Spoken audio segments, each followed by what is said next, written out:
राधे राधे भक्तों, महाशिवरात्रि की यह पावन तिथि, यह केवल एक त्योहार नहीं है, बल्कि यह वह विशेष काल चक्र है जब ब्रह्मांड की समस्त शक्तियां एक विशेष बिंदु पर केंद्रित होती हैं।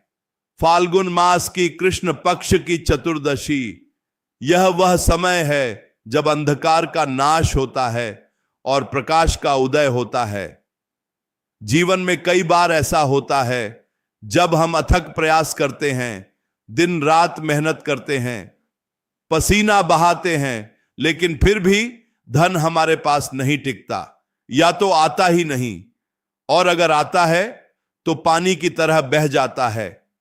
कर्ज का बोझ छाती पर पत्थर की तरह रखा रहता है, मन अशांत रहता है, घर में क्लेश रहता है और इंसान सोचने पर मजबूर हो जाता है कि आखिर कमी कहां रह गई। क्या मेरे भाग्य में ही दरिद्रता लिखी है? क्या मैं कभी इस अभाव के जीवन से बाहर नहीं निकल पाऊंगा? तो भक्तों, आज आपको निराश होने की आवश्यकता नहीं है, क्योंकि महादेव, जिन्हें हम भोलेनाथ कहते हैं, वो तो इतने भोले हैं कि केवल एक लोटा जल से ही प्रसन्न हो जाते हैं। लेकिन शास्त्रों में, पुराणों में कुछ ऐसे विशेष रहस्य छिपे हैं, कुछ ऐसी गुप्त विधियां बताई गई हैं जो अगर महाशिवरात्रि की इस महातिथि पर सही मुहूर्त में, सही भाव से और पूर्ण विश्वास के साथ कर ली जाए तो रंक भी राजा बन सकता है। दरिद्रता 7 जन्मों के लिए घर का रास्ता भूल सकती है। आज हम जिस गुप्त वस्तु की बात कर रहे हैं वह कोई साधारण वस्तु नहीं है, वह महादेव का प्रसाद है, वह महादेव का आशीर्वाद है। और जब वह वस्तु शिवलिंग से स्पर्श होकर, अभिमंत्रित होकर आपके घर में प्रवेश करती है तो वह केवल एक वस्तु नहीं रहती, वह साक्षात कुबेर की कुंजी बन जाती है, वह चुंबक बन जाती है जो धन को, संपदा को, ऐश्वर्य को आपकी ओर खींचने लगती है। भक्तों, ध्यान से सुनिएगा, एक एक शब्द, एक एक विधि, क्योंकि यह आपके जीवन को बदलने वाली रात्रि है, महाशिवरात्रि की रात्रि। इसे महारात्रि कहा गया है, सिद्धियों की रात्रि कहा गया है। इस जगत में 2 प्रकार की ऊर्जाएं काम करती हैं, एक सकारात्मक और एक नकारात्मक। जब हमारे घर में या हमारे जीवन में नकारात्मक ऊर्जा का प्रभाव बढ़ जाता है तो लक्ष्मी, जिसे चंचला भी कहा जाता है, वह वहां से रूठ कर चली जाती है। लेकिन महादेव, जो कालों के भी काल हैं, महाकाल हैं, उनकी शरण में जाने वाला कभी खाली हाथ नहीं लौटता। आपने सुना होगा कि जब समुद्र मंथन हुआ था तो उसमें से हलाहल विष भी निकला था और रत्न भी निकले थे, लक्ष्मी भी निकली थी। महादेव ने विष का पान किया ताकि संसार सुरक्षित रहे और लक्ष्मी जगत के पालनहार श्री हरि विष्णु के पास गईं।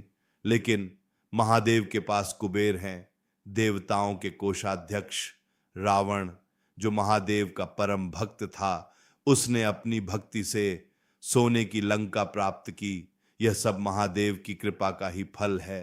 तो अगर आप भी उसी कृपा को पाना चाहते हैं तो आपको महादेव के उस सरल, सुगम लेकिन अत्यंत प्रभावशाली स्वरूप को समझना होगा। महाशिवरात्रि की तिथि साल में केवल एक बार आती है। वैसे तो हर महीने शिवरात्रि आती है, जिसे हम मासिक शिवरात्रि कहते हैं, लेकिन फाल्गुन मास की यह महाशिवरात्रि सबसे विशेष है। वैज्ञानिकों ने भी माना है कि इस रात पृथ्वी का उत्तरी गोलार्ध कुछ ऐसी स्थिति में होता है कि मनुष्य के शरीर में ऊर्जा का प्रवाह प्राकृतिक रूप से ऊपर की ओर उठता है। और इसी समय यदि हम शिवलिंग के समीप बैठकर या शिवालय में जाकर कुछ विशेष उपाय करते हैं तो उसका फल 1000 गुना नहीं, लाख गुना होकर हमें मिलता है। अब आप सोच रहे होंगे क्या कि आखिर वह गुप्त चीज क्या है, वह कौन सी वस्तु है जिसे चुपचाप शिवलिंग से उठाकर लाना है और जिससे छप्पर फाड़कर पैसा आएगा। धैर्य रखिए भक्तों, क्योंकि जल्दबाजी में किया गया कार्य कभी सफल नहीं होता। विधि को समझना वस्तु से भी अधिक महत्वपूर्ण है। अगर आप केवल वस्तु उठा लाए और आपके मन में भाव नहीं हुआ, या आपने विधि में कोई त्रुटि कर दी, तो वह फल प्राप्त नहीं होगा जिसकी आप कामना करते हैं। इसलिए मन को एकाग्र करें, अपनी समस्त चिंताओं को कुछ समय के लिए भूल जाएं और अपना ध्यान केवल और केवल महादेव के चरणों में लगा दें। सबसे पहले यह समझें कि शिवलिंग क्या है।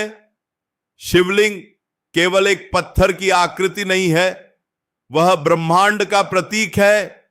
वह निराकार ब्रह्म का साकार रूप है, शिव और शक्ति का मिलन है। जब हम शिवलिंग पर जल चढ़ाते हैं, दूध चढ़ाते हैं, बेलपत्र चढ़ाते हैं, तो वह वस्तु उस कॉस्मिक एनर्जी के संपर्क में आती है, उस असीम ऊर्जा के संपर्क में आती है जो पूरे ब्रह्मांड को चला रही है। महाशिवरात्रि के दिन यह ऊर्जा अपने चरम पर होती है। शिवलिंग ऊर्जा का स्तंभ बन जाता है और उस समय जो भी वस्तु शिवलिंग को स्पर्श करती है वह उस ऊर्जा को सोख लेती है, अवशोषित कर लेती है। ठीक वैसे ही जैसे लोहा चुंबक के संपर्क में आकर स्वयं चुंबक बन जाता है। भक्तों, इस उपाय के लिए आपको किसी बहुत महंगी सामग्री की आवश्यकता नहीं है। महादेव तो भाव के भूखे हैं। आपको आवश्यकता है थोड़ी सी तैयारी की। महाशिवरात्रि की तिथि पर ब्रह्म मुहूर्त से ही वातावरण में पवित्रता घुल जाती है। आप दिन भर व्रत रखें या फलाहार करें, यह आपकी श्रद्धा पर निर्भर है। लेकिन सबसे महत्वपूर्ण है आपका मन में किसी के प्रति द्वेष न हो, क्रोध न हो, लालच न हो, केवल समर्पण हो कि हे महादेव, आज मैं आपकी शरण में हूं, मेरे जीवन की नया अब आपके हाथों में है। संध्या काल के समय या फिर निशीत काल में, निशीत काल वह समय होता है जो मध्य रात्रि का होता है। महाशिवरात्रि पर निशीत काल की पूजा का विशेष महत्व बताया गया है, क्योंकि इसी समय लिंगोद्भव हुआ था, यानी भगवान शिव लिंग रूप में प्रकट हुए थे। तो यदि संभव हो तो आप यह उपाय रात्रि के समय करें। जब दुनिया सो रही हो तब आप जागकर अपने भाग्य को जगाएं।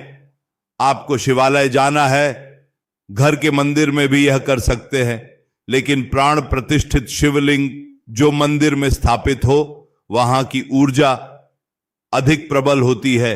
जब आप मंदिर जाएं तो अपने साथ पूजन सामग्री लेकर जाएं। जल, दूध, दही, शहद, घी, शक्कर, गंगा जल, बेलपत्र, धतूरा और वह विशेष गुप्त वस्तु जो आपकी किस्मत बदलने वाली है। वह वस्तु है एक चांदी का सिक्का, या यदि चांदी का सिक्का संभव न हो तो 1 रुपये का सामान्य सिक्का और उसके साथ एक अखंडित बेलपत्र। जी हां भक्तों, केवल एक सिक्का और एक बेलपत्र, लेकिन इसे चढ़ाने और वापस लाने का एक विशेष तरीका है जिसे आपको बहुत ध्यान से सुनना होगा। जब आप मंदिर पहुंचे तो सबसे पहले शिवलिंग का जलाभिषेक करें। नमः शिवाय पंचाक्षर मंत्र का मन ही मन जाप करते रहे, जोर से बोलने की आवश्यकता नहीं है। महादेव अंतर्यामी हैं, वो मन की आवाज सुनते हैं। जल चढ़ाने के बाद पंचामृत से अभिषेक करें। दूध, दही, घी, शहद और शक्कर मिलाकर शिवलिंग को स्नान कराएं।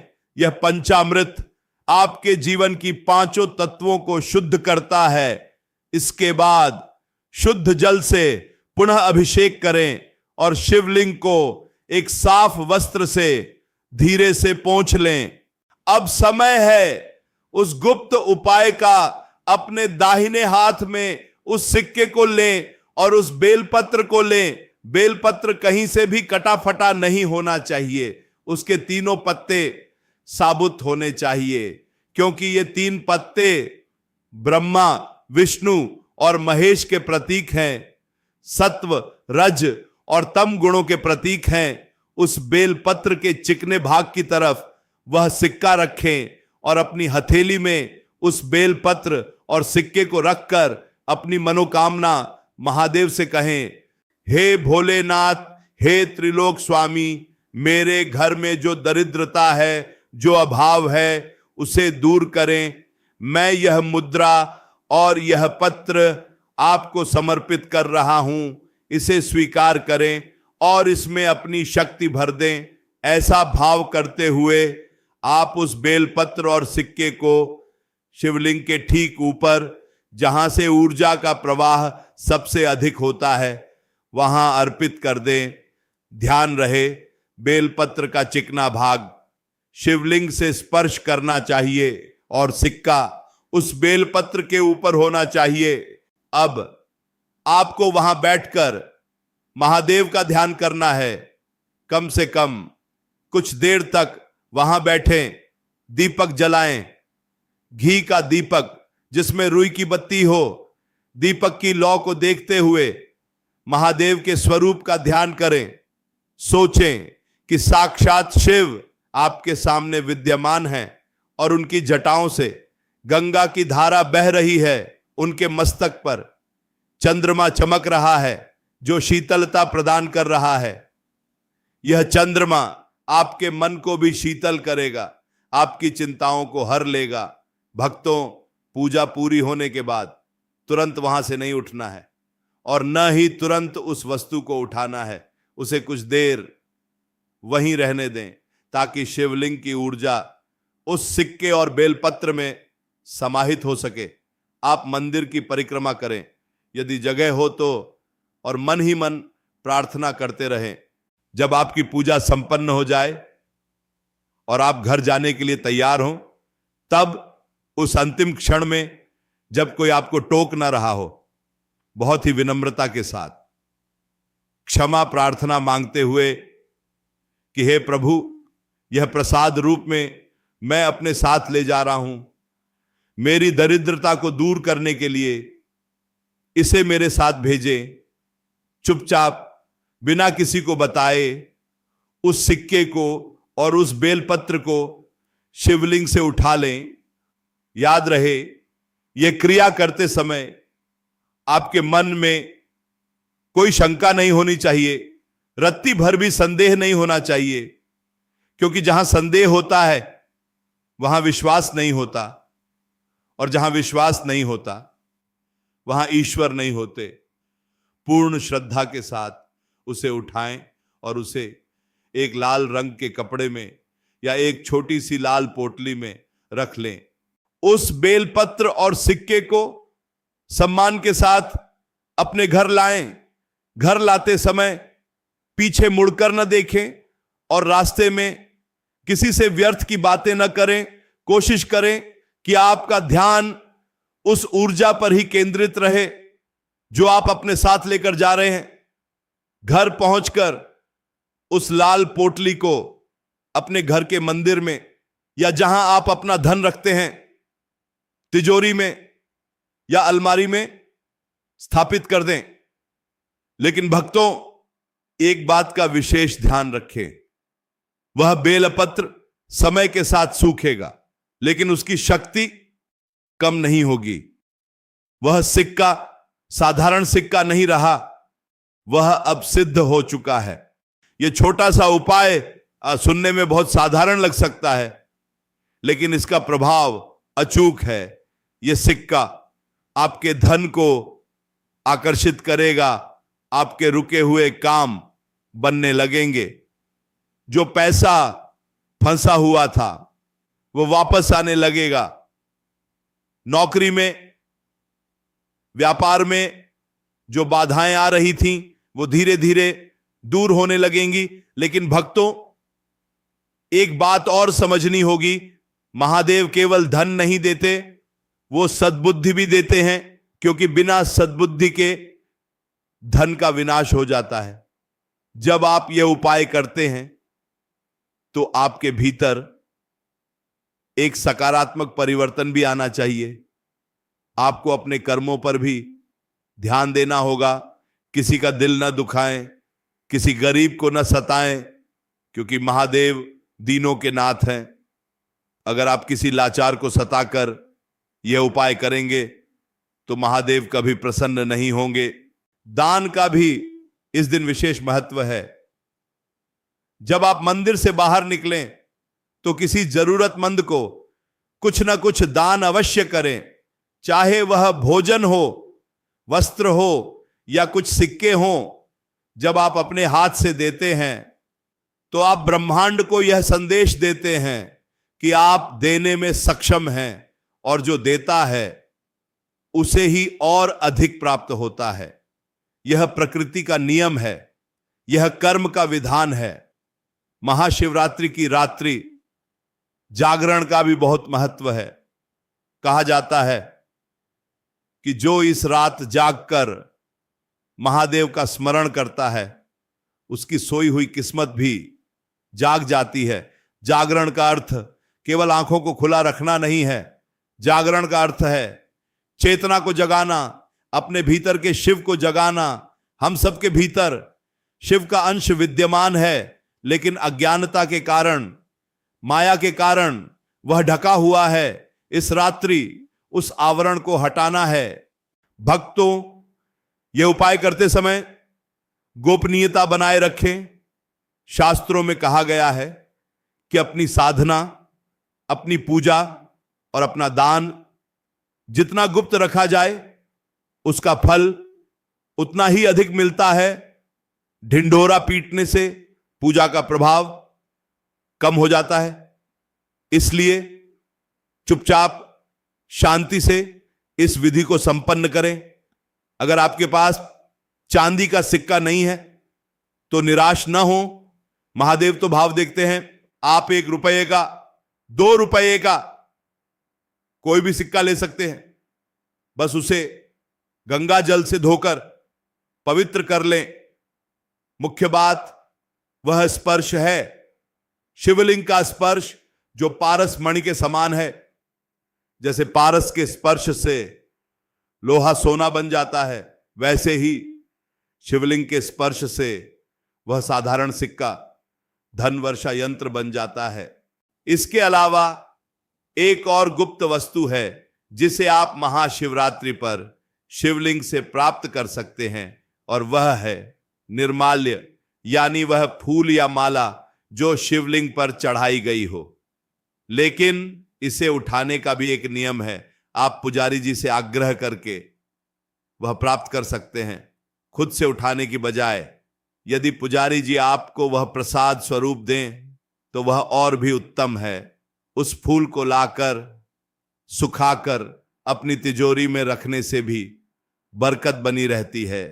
लेकिन जो सिक्के और बेलपत्र वाला उपाय मैंने आपको बताया, वह सबसे अधिक प्रभावशाली माना जाता है, क्योंकि उसमें आपका संकल्प जुड़ा होता है। आप स्वयं उसे अर्पित करते हैं और स्वयं उसे प्रसाद रूप में ग्रहण करते हैं। यह सीधा संवाद है आपके और महादेव के बीच। इसमें कोई बिचौलिया नहीं है। भक्तों, जीवन में उतार चढ़ाव तो आते रहते हैं। यह संसार सुख और दुख का संगम है। कभी धूप है, कभी छांव है। लेकिन जो भक्त महादेव के चरणों को मजबूती से पकड़ लेता है, वह इन उतार चढ़ावों से घबराता नहीं है।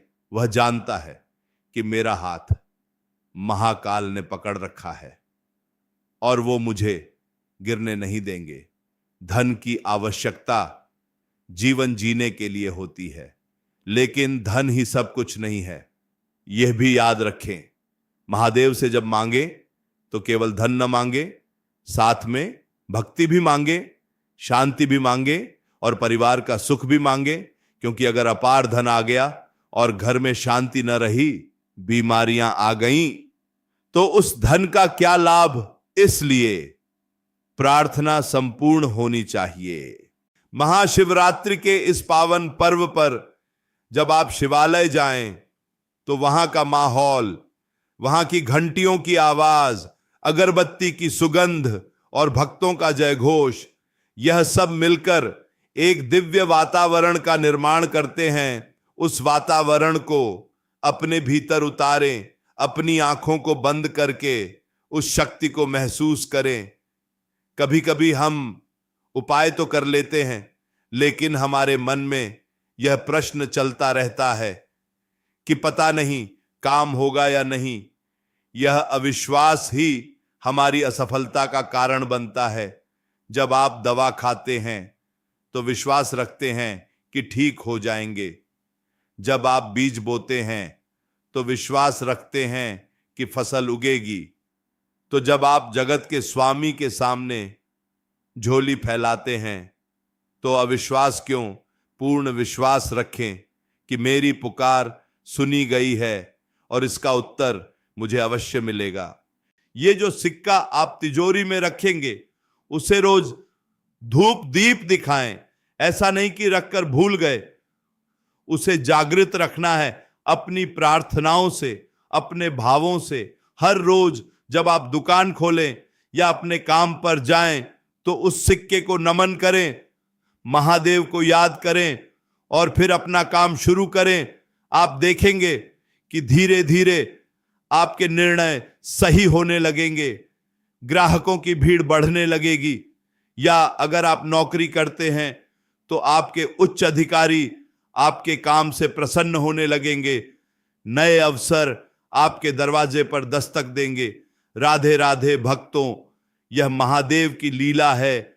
वो कब, किस रूप में, किस माध्यम से आपको दे दें, ये कोई नहीं जानता। कि कभी कभी हमें लगता है कि रास्ता बंद हो गया है, लेकिन महादेव वहीं से एक नया रास्ता खोल देते हैं। दीवार में भी दरवाजा बनाने की शक्ति केवल मेरे महादेव में है। इस महाशिवरात्रि में एक संकल्प और लें कि अपने अवगुणों को शिवलिंग पर त्याग देंगे। जैसे हम धतूरा चढ़ाते हैं जो कि कड़वा होता है, विषैला होता है, वैसे ही हम अपने क्रोध, ईर्ष्या, अहंकार और आलस्य को महादेव को समर्पित कर दें कि प्रभु, ये बुराइयां भी आपकी और ये अच्छाइयां भी आपकी, मुझे शुद्ध कर दें, मुझे निर्मल कर दें। जब आप अंदर से निर्मल होंगे तो लक्ष्मी स्वयं आपके पास खिंची चली आएंगी, क्योंकि लक्ष्मी वहीं वास करती हैं जहां पवित्रता होती है, जहां सत्य होता है। तो तैयार हो जाइए इस महाशिवरात्रि अपने भाग्य को बदलने के लिए। वह एक सिक्का और वह एक बेलपत्र आपकी गरीबी की जंजीरों को तोड़ने के लिए पर्याप्त है। बस देर है तो आपके उठने की, मंदिर जाने की और उस विश्वास के साथ यह उपाय करने की। याद रखें, बुद्ध ये तिथि बहुत दुर्लभ है, इसे व्यर्थ न जाने दें। सोने में या आलस्य में इस रात को न बिताएं। यह रात जागने की है, पाने की है। महादेव बांट रहे हैं, दोनों हाथों से लुटा रहे हैं। बस आपकी झोली फटी नहीं होनी चाहिए, अविश्वास के छेद आपकी झोली में नहीं होने चाहिए। राधे राधे भक्तों, उम्मीद है आपने इस विधि को अच्छे से समझ लिया होगा। कोई भ्रम न रखें, सरलता में ही प्रभु का वास है। बहुत जटिल कर्म कांडों की आवश्यकता नहीं है। एक लोटा जल और एक सच्चा आंसू महादेव को पिघलाने के लिए काफी है। आज की इस चर्चा को हम यहीं विराम नहीं देंगे, बल्कि इसे अपने मन में लगातार चलने दें। महादेव के नाम का जाप शिवाय शिवाय अपने श्वासों में चलने दें। जब तक महाशिवरात्रि की वह पावन घड़ी नहीं आ जाती, तब तक अपने आप को तैयार करें, शारीरिक रूप से और मानसिक रूप से। और हां, एक बात और, अगर आपके पास बेलपत्र उपलब्ध न हो, क्योंकि कभी कभी बहुत भीड़ के कारण या मौसम के कारण बेलपत्र नहीं मिल पाता, तो आप अक्षत यानी चावल के साबुदाने का भी प्रयोग कर सकते हैं। चावल चंद्रमा का कारक है, और शांति और धन का प्रतीक है। आप 108 चावल के दाने जो टूटे हुए न हों उन्हें शिवलिंग पर अर्पित करें और फिर उनमें से कुछ दाने प्रसाद स्वरूप उठाकर उस सिक्के के साथ अपनी तिजोरी में रख सकते हैं। यह भी उतना ही प्रभावशाली है। महत्वपूर्ण यह है कि आप जो भी चढ़ाएं वह पूर्ण हो, खंडित न हो, क्योंकि हम उस ईश्वर की आराधना कर रहे हैं जो पूर्ण है। पूर्णमद पूर्णमिदं, वह पूर्ण है और पूर्णता को ही पसंद करता है। आपकी श्रद्धा भी पूर्ण होनी चाहिए, अधूरी नहीं। भक्तों, आप सभी के जीवन में धन धान्य की वर्षा हो, महादेव की कृपा आपके पूरे परिवार पर बनी रहे। कोई भी दुख, कोई भी कष्ट आपके घर की दहलीज पार न कर सके। इसी मंगल कामना के साथ हम महादेव के चरणों में अपना शीश नवाते हैं। यह महाशिवरात्रि आपके जीवन की सबसे शुभ रात्रि बने, अंधकार से प्रकाश की ओर ले जाने वाली रात्रि बने, दरिद्रता से वैभव की ओर ले जाने वाली रात्रि बने। बस उस गुप्त वस्तु को, उस सिक्के और बेलपत्र को लाना न भूलें और उसे अपने जीवन का एक अभिन्न अंग बना लें, उसे अपनी तिजोरी की शान बना लें। राधे राधे भक्तों, महादेव आप सबका कल्याण करें और आपकी झोली खुशियों से भर दें। हर हर महादेव, घर घर महादेव।